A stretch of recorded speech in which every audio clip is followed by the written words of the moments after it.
Hey, welcome back. So, I had a note today. So this is what I was talking about, like, this game has so many cutscenes, and that's why I was thinking, like, oh, this could be a good game for me, because I could just talk over the cutscenes. And who really cares what they're talking about? I know this is just, like, the beginning, there's a lot of cutscenes, but still.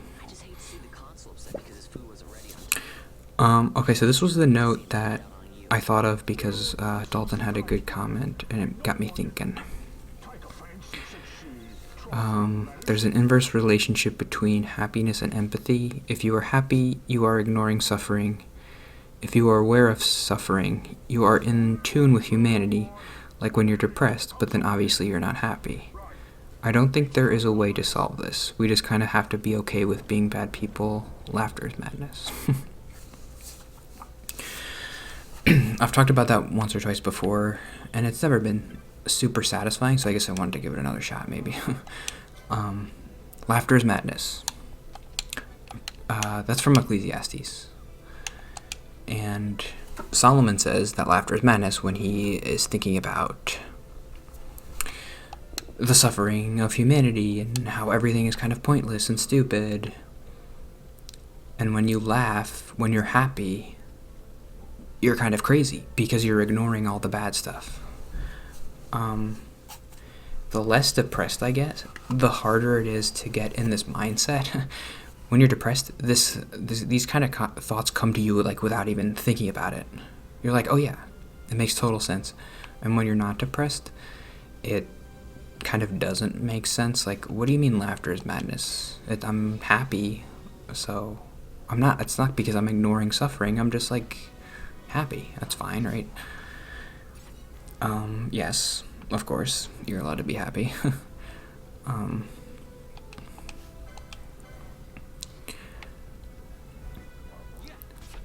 But I remember trying to think of the word. I can't think of it. I guess ghoulish. There's like a synonym for ghoulish that I'm trying to think of. But I remember playing Mario Sunshine and having a thought like when I was depressed, like last year. Like, I can't get this thought out of my head that no matter how good the good stuff is, like puppies and ice cream and baseball, those good things aren't better than like rape. So the bad things are so much worse than the good things that it's not worth it to be alive. I guess maybe if you really want to get into that argument, you could say like, well, like the good things are more common, so like if you're trying to make value judgments about like should you live your life, there's gonna be more puppies than rape. I don't know, it's just such a weird thing. I'm just trying to think about like the worst thing ever. Is YouTube gonna get mad at me if I say that word?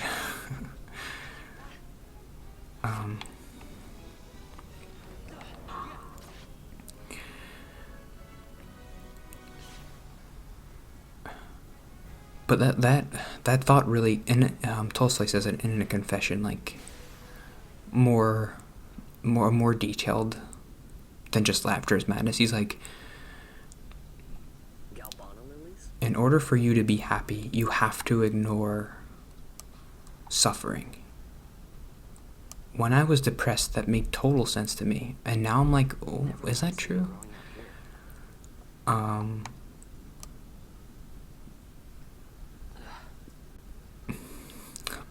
guess you are kind of being a little bit selfish there because you're like, you're looking at people who are happy and you're like, they're ignoring my suffering. Why are they happy? I'm not happy. I guess you could kind of look at it that way, which is kind of how I always look at it, which is just like a narcissistic. Do I have any potions? Oh, I never did the thing. I'll do it later. Between episodes or something. How do I use it? to go to my party. I don't know what I'm doing. Whatever. I'm gonna die. Don't die, don't die, don't die.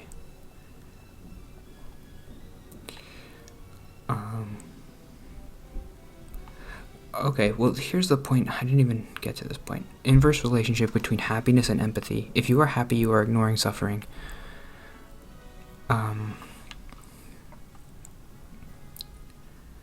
There is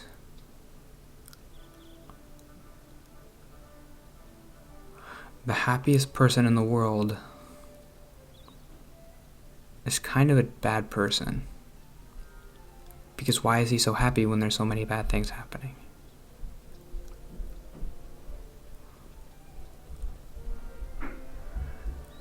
I guess the happiest person in the world would say like, oh, I'm not ignoring it. I just look on the bright side. Look on the bright side of what? Of torture? Of genocide? What's the bright side of genocide?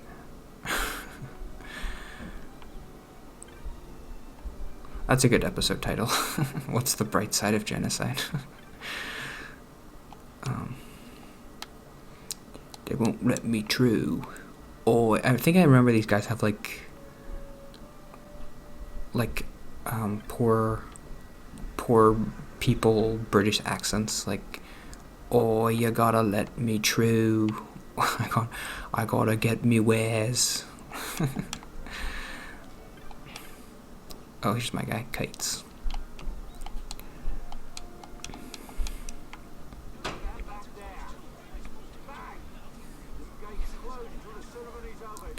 Why is that? Why is that crocodile British? Maybe they're not. I don't remember. If you are aware of suffering, God, I'm doing a bad job connecting with my notes today.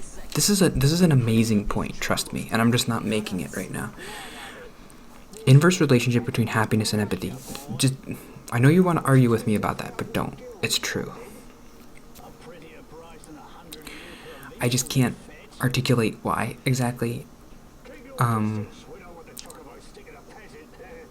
more empathetic you are, and I kind of am saying that, like, the more empathetic you are, the better of a person you are, which I do believe. The more you're able to connect with other people's experiences and sadness, like, you're just a better person. I don't know. We just all kind of agree on that. I don't know why, but like when I'm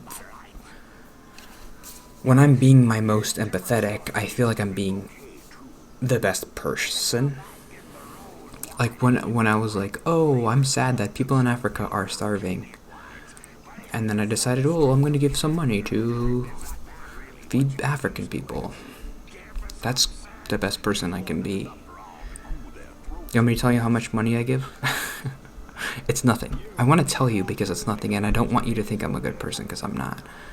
It's $50 a month, which is nothing. I give $50 a month to the feeding, what's it called?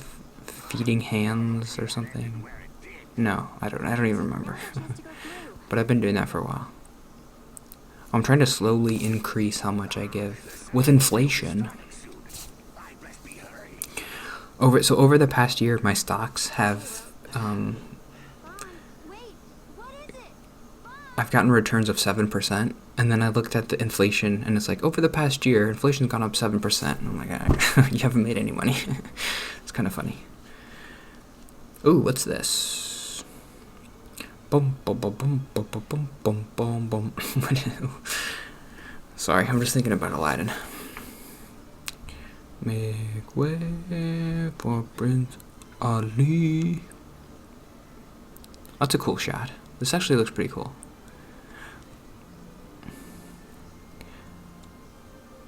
Say hey for Prince Ali. Hey you, baby, baby, baby, let's talk about something interesting. For God's sake, this week's a disaster. My vlogs. At least I have my vlogs. So here's something. I kind of want to save this for tomorrow, though, but I'm going to do it for today, so I have something interesting today. No, come on. Inverse relationship between happiness and empathy. This is an interesting note. Make it interesting. I don't think there really is a way to solve this. We have to be okay with being bad people in order to be happy. You can't ignore it. You can't...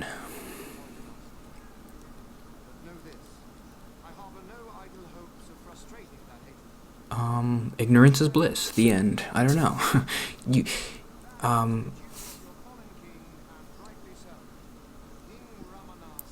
if you want to be happy, it feels like you have to forget about the bad stuff. The hypothetical person who's like, always look on the bright side. That guy is crazy. Look on the bright side of death. Look on the bright side of torture and pain. I can look on the bright side of like, oh, I don't have a girlfriend or whatever. Like, I can look on the bright side of that, but I'm not talking about that.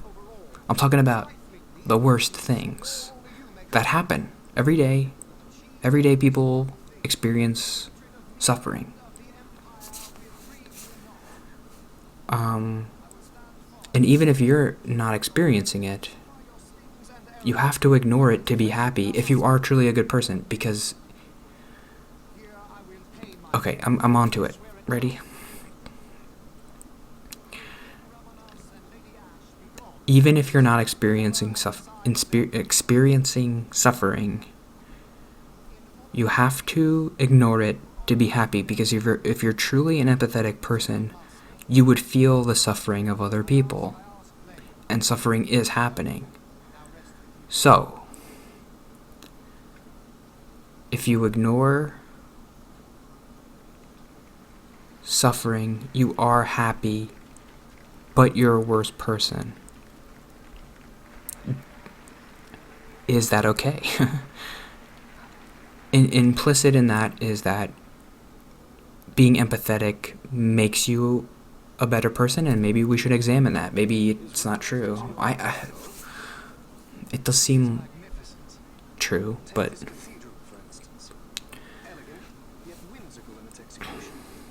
does that make sense? That was the point.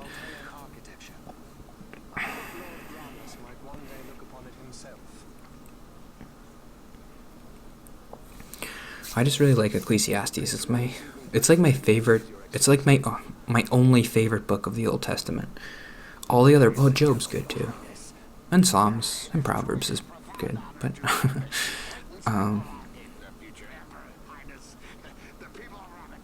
Genesis is kind of interesting just as a book. Exodus and Leviticus and Numbers and Deuteronomy and Joshua and Judges, those books, Kings, Chronicles, I don't like any of those books. But Ecclesiastes is super cool. Except for like the last verse. Basically Ecclesiastes, I've talked about it before, but it's Solomon saying like, life is meaningless and nothing matters and God hates us and he's abandoned us and what's the point of doing anything? And then the last sentence is like, oh, but God's real and he loves us and goodbye. I'm like, what? And I remember reading somewhere that like some people think that the priests who revised the Old Testament like kind of added that in because they're like, well, you can't just have that end like that. But I like that. But yeah, laughter is madness is just a good way to sum it up. If you're happy, you're crazy. It's crazy to be happy. Is it okay to be crazy? Vaughn,